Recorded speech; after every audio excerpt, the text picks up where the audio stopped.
Ito naman po yung pat kimaw. Pat means stir fry. Kimaw is parang lasenggo. But it has nothing to do with alak, mga kaumami. Yun lang po yung tawag niya. Ayan. Isa po siyang noodle or pasta na merong mga seafood, itlog, stir fried in oyster sauce at basil. At meron po siyang, ito, paborito ng aking asawa. Meron po siyang hilaw na paminta. Pero hindi ko kayang kainin yan dahil napakaanghang. So let's try the pasta.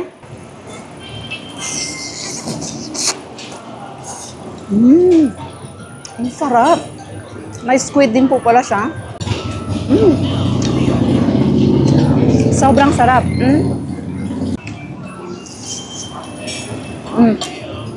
Grabe.